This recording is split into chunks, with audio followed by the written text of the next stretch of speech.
Yes. ufite none nibwo buhamya bwawe bwiza. Intambara urwana none nibwo buhamya bwawe bwiza. Intambara urwana none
Hallelujah. Hallelujah.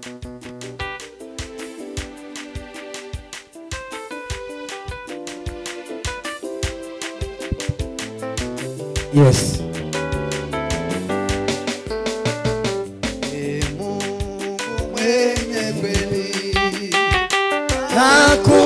Nakuamini sana maneno yako milele yatadumu.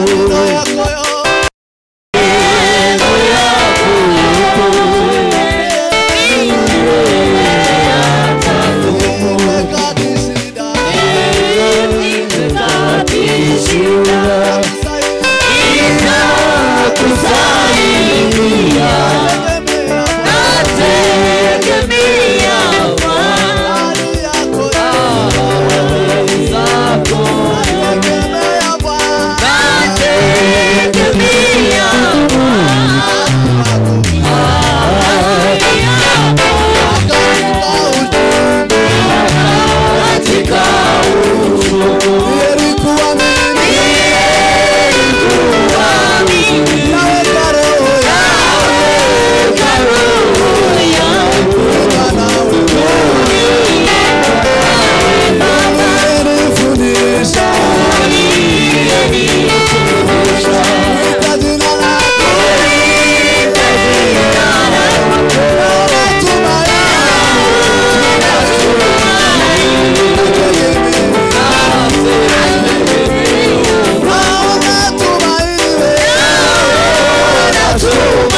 Oh,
kuzita da. Bareka ko ntuzo kuzita. Bwana Yesu asifiwe. Nibutse Ibrahimu. Nimekumbuka ndugu Ibrahimu. Hari icyo dufashije muri huduma yo kuri uyu musozi. Muri uyu Kuna muri. kile ametusaidia katika huduma. Amen. Katika hii kanisa. Kweli. Amen. Yaratuyoboye igihe kinini mu banyamasengesho. Ametuongoza wakati mrefu sisi kama Igihe waombezi. kirabanyine turatandukana kubera impamvu Wakati zo mu isi. ilipofika tukatengana juu mnajua Asana. majira na nyakati vile. Ngo nawe ugihimbaza Imana natwe Asante kwa twamusanze tukiri sababu muri. na wewe unaendelea kusifu Mungu. Bwana Yesu asifiwe. Amen. Amen. Aho twatandukaniye wa. Mahali tume Hari abagiye buherere. Hari abagiye babivuyemo. kuna wale ambao wameachilia kabisa, wameacha. Ariko abaje wari uyoboye. Lakini wale ambao ulikuwa unaongoza Turacariho. bado tuko hai. Bana shimye ko nawe tukiri kumwe. Asante sana kwa sababu Bwana Yesu asifiwe. tuko pamoja. Kare twarimo twiga amagambo ya Naamani. Mbeleni tulikuwa tukisoma maneno ya Naamani. Ubu ababarije bavuze ngo wewe ni barua. Na ndimo mvuga njewe ngo mimi ni barua. Mbaji walikuwa wakiimba wanasema ati wewe ni barua. Mimi ni barua. Ukurabwirana. Unaambia nani? Hola, fambre, fambre. Amen. Quelle tête de Kweli kwimana mimi ni barua nawe Kwa ni barua. kweli mimi ni barua na wewe Tuzamuri ni ibiganza barua. duhimbaza Imana. Tushauti.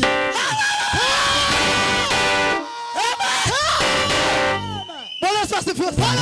Amen. Nyaruka nimba bivuga ibintu bacuranze niyinga. Bigarure minota yacu nisigaye cyangwa nk'itatu. Utanga umwanya shiramo vuba vuba. Reka ntereza haleluya. Sema amen. Je hari indirimbo ntaramiyeho muri uyu mugoroba w'uyu munsi. Hari indirimbo baririmbye bagitangira hangaha. Kuna wimbo wameimba wakianza Ivuga ngo usibanganye ufute amateka mabi. historia mbaya. Nibuka amateka y'iwacu ndeke kuvuga y'iwacu. Nikafikiria historia za kwetu kukumbuka. Haleluya. Amateka mabi. Bila nta muntu kwisi ukunda kugira amateka mabi. Hakuna hapa ulimwengu mtu ambaye anatamani kuwa na historia mbaya. Twese twadukenera ngo tugende tubabasha Kila basha. yeyote anataka awe mpya. Iyo ndirimbo niyo ntaramiyeho. Mimi nimefikiria sana kuhusu hiyo nyimbo sana. Nuko tugiye guteraza haleluya kubera yo. Tutashauti haleluya kwa sababu ya Mungu. Ifashanya yeme. Tusaidiane ndugu. Uri zangu. hano? Tuko hapa. Bwana Yesu asifiwe sana. Amen.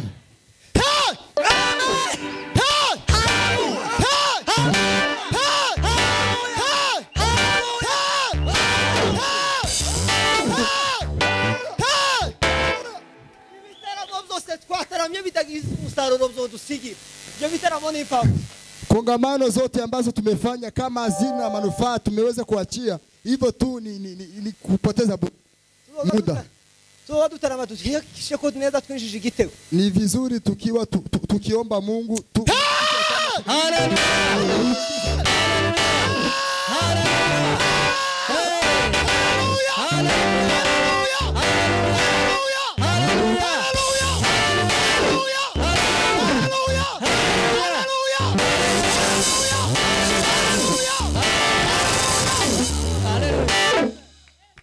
Amen. Haleluya, haleluya. Turongera dutere izindi haleluya. Mara tena tutashauti haleluya. Ariko mbere turazitera, Kabla hatujashauti haleluya, reka twakire Pastor Ruramutwa kuva muri Freshman. Tupokee pastor kutoka. Reka tumusabe ahaguruke. Aweze kuinuka na wewe. Turishimye kubana nawe. Tunakufurahia ndugu yangu kuwa Kandi ni nziza cyane kubana nawe. Imekuwa vizuri kuwa pamoja na wewe. Reka dusabe kugira ngo dusangire ibyiza biraha. Acha tukuombe ili sote tubashe gufatira aho tugeze. Uweze kushikilia mahali umetupata. Mu by'Imana nta mushitsi. Katika mambo ya Mungu aho tugeze wamufatira aho ngaho. Mahali umetukuta anzilia hapo. Urakaza neza n'Imana iguhumugisha. Karibu na Bwana kubariki sana. Reka dusabe Shona atere izindi haleluya yumva. Shona aweze kushauti haleluya. Hanyuma nasema koko nawe araza kumva. Baadaye sema koko naye atakuja kufuatilia haleluya. Iminota yanyu yari yashize. Dakika zenu zilikuwa zimeisha. Kandi tugiye kumva ijambo ry'Imana. Tena tunafikia muda mzuri wa kusikia neno la Mungu. Ariko ndaza kubongera ko ndabona mufite inyota nyinshi. Naona mkiwa na kiu mingi. Nyuma y'izo haleluya Nyarugabo uhite witsa iminota 5. Nyuma ya haleluya Nyarugabo ataongezea dakika 5. Nirangira zikimalizika takurinda kubahagarika. Hakuna kutusimamisha. Kila tuze kumva ijambo ry'Imana. Ili tuweze kusikia neno la Mungu. Reka twumve haleluya. Tushauti haleluya. Haleluya sote. Haleluya.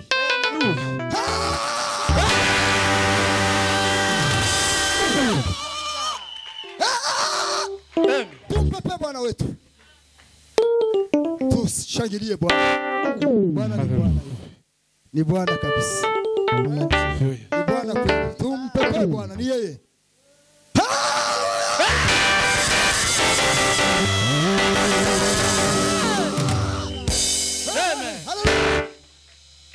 Tushauti haleluya mara tena. Aliko nimefurahia chuba. Nimefurahia katika jioni ya leo. Tarehe 23. Najihisi furaha ndani mwangu. Ni kwa sababu ya Mungu. Si mambo mengine. Haleluya. Tushauti haleluya.